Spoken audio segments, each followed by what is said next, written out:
ભારતીય બજાર ન માત્ર ભારતીયો માટે પણ વિદેશીઓ માટે પણ રોકાણની દ્રષ્ટિએ સુરક્ષિત રહ્યું છે। આ જ કારણ છે કે 2023ના છેલ્લા 3 મહિનામાં વિદેશી રોકાણકારોએ છેલ્લા 6 વર્ષનો રેકોર્ડ તોડી નાખ્યો।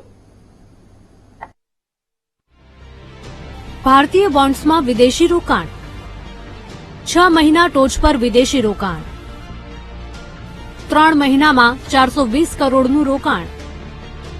ભારતીય બોન્ડ્સ પર વિદેશી રોકાણકારોનો વિશ્વાસ વધતો જઈ રહ્યો છે, જેનું મુખ્ય કારણ છે અમેરિકી બોન્ડ્સમાં રિટર્નમાં થઈ રહેલો ઘટાડો।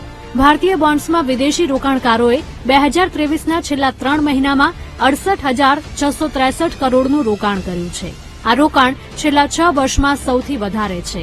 વિદેશી રોકાણકારોએ ઓક્ટોબર-ડિસેમ્બર ત્રિમાસિકમાં 68,663 કરોડના સરકારી બોન્ડ ખરીદ્યા છે, જે 2017 બાદનું સૌથી મોટું રોકાણ છે।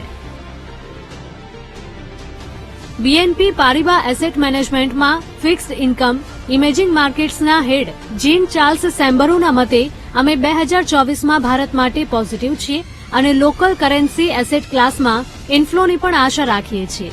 સેમ્બોરના મતે, ભારતની મોંઘવારીને નિયંત્રણમાં લાવવી જોઈએ અને ફિક્સ રિસ્કને સારી રીતે કંટ્રોલમાં કરવો જોઈએ।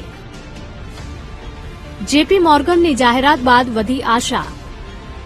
સપ્ટેમ્બરમાં જેપી મોર્ગને જાહેરાત કરી હતી કે જૂનથી સરકારી બોન્ડ ઇન્ડેક્સ ઇમેજિંગ માર્કેટ અને તેના ઇન્ડેક્સ સૂટમાં કેટલાક ઇન્ડિયન બોન્ડ સામેલ થશે।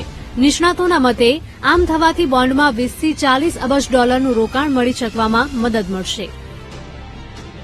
નિષ્ણાતોના મતે, અમેરિકામાં બોન્ડ પર રિટર્નમાં સતત ઘટાડાથી એફપીઆઈની રણનીતિમાં ફેરફાર થયો છે। ઋણ અને બોન્ડ બજાર પ્રત્યે એફપીઆઈનું આકર્ષણ વધ્યું છે। આ વર્ષે બોન્ડ બજારમાં એફપીઆઈએ શુદ્ધ રૂપે 68,663 કરોડ રૂપિયા રોકાણ કર્યું છે। ડિસેમ્બરમાં એફપીઆઈએ બોન્ડ બજારમાં 18,302 કરોડ રૂપિયા રોક્યા છે। આ પહેલા 2022માં એફપીઆઈએ બોન્ડ બજારમાં 15,910 કરોડ રૂપિયા કાઢ્યા હતા। વ્યાજદરમાં ઘટાડાના સંકેત।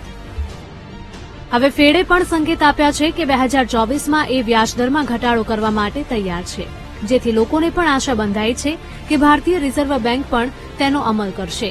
હોલેન્ડને આશા છે કે ફેડ 2024માં વ્યાજદરમાં 100 થી 150 બેસિસ પોઇન્ટનો ઘટાડો કરશે, જેનાથી આરબીઆઈ 50 બેસિસ પોઇન્ટનો ઘટાડો કરી શકે છે। એટલે કે 2024માં ભારતીય બજારમાં રોકાણકારો માટે સારું સાબિત થઈ શકે છે। Bureau report, VTV news.